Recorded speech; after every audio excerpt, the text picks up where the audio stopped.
So today we will start with the descending tracts of spinal cord.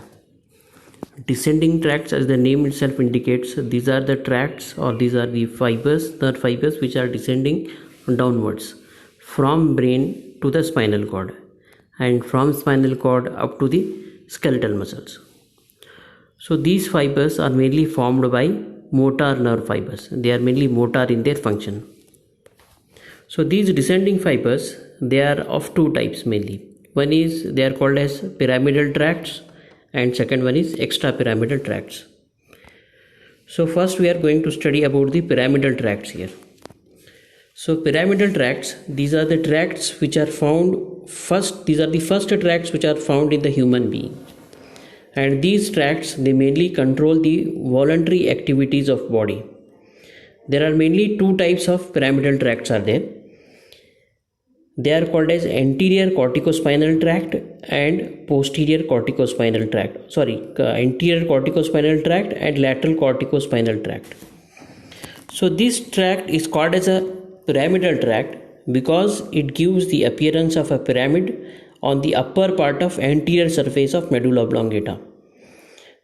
So it is called as a pyramidal tract. When the fibers of this tract, when they are passing through the medulla oblongata, here in the medulla oblongata, in the upper part of anterior surface of medulla oblongata, these fibers, they give the appearance of a pyramid.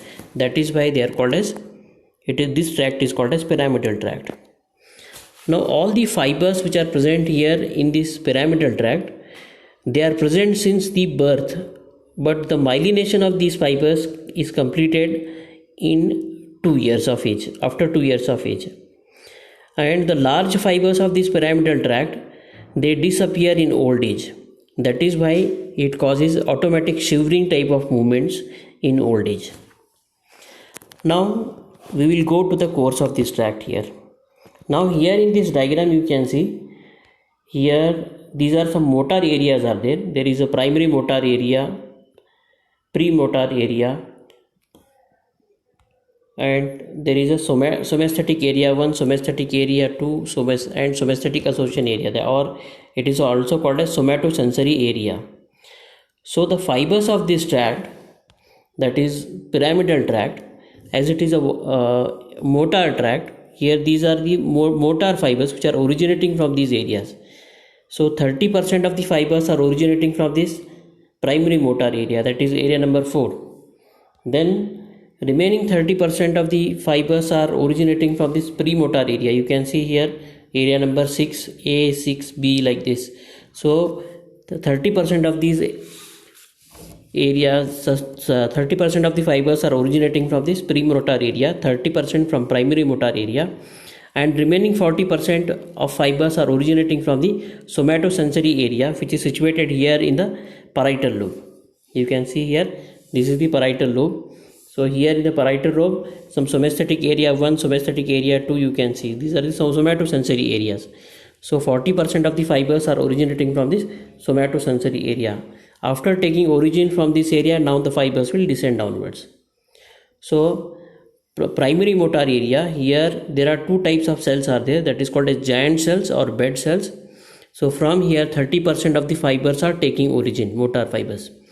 And from premotor and supplementary motor area, remaining 30% of the fibers are taking origin. And remaining 40% of the fibers are taking origin from somatosensory area of parietal lobe. Now, once these fibers, they take origin from these areas of brain, now these fibers will descend downwards now. These fibers are descending downwards, they are running downwards in a diffused manner, and when they are descending downwards, these fibers, they converge, or they form a convergence here, they converge in the form of a fan-like structure. This fan-like structure is called as corona radiata. This fan-like structure is called as corona radiata. Here you can see these are fan-like structures here. When they are descending downwards, here they are converging in the form of a fan-like structure, and this corona radiata, it contains both ascending as well as descending fibers. Now this coronary radiata, again it descends downwards and it forms internal capsule. Here you can see internal capsule here. Now these fibers of internal capsule, again further they are descending downwards. These fibers will descend downwards through the midbrain, pons, and when these fibers are passing through the pons, these fibers in the upper part of pons, they are divided again and then when they are passing through the lower part of the pons, again these fibers are united, or they are grouped into different bundles, and then they will descend downwards to the medulla oblongata. From here the fibers are descending downwards through the medulla oblongata. At the lower border of medulla oblongata, this pyramidal tract on both the sides, on each side, is divided into two unequal bundles. Here you can see here, when the fibers are from internal capsule, they are descending downward through midbrain, pons, they are reaching to medulla oblongata. Here in the lower border of medulla oblongata, you can see that here the fibers are divided into two unequal bundles here. So 80% of these fibers are now crossing to the opposite side, and remaining 20% of the fibers are uncrossed fibers. So these 80% of the fibers from each side, they are crossing to the opposite side, and they are continuing with they enter into the lateral white column. So these fibers are called as lateral corticospinal tract or crossed pyramidal tract. And remaining 20% of the fibers, you can see, which are uncrossed, they are not crossing, they will run through the anterior white column of spinal cord, and these fibers are called as anterior corticospinal tract or uncrossed pyramidal tract. Now both these fibers of anterior corticospinal tract and lateral corticospinal tract, they are descending downwards, and finally they are reaching to the spinal cord. They are entering into the spinal cord. Fibers of both lateral as well as anterior corticospinal tract, they will terminate there in the motor neurons of anterior gray horn. Here you can see they are entering into the motor neurons of anterior gray horn. Now from anterior gray horn, what happens?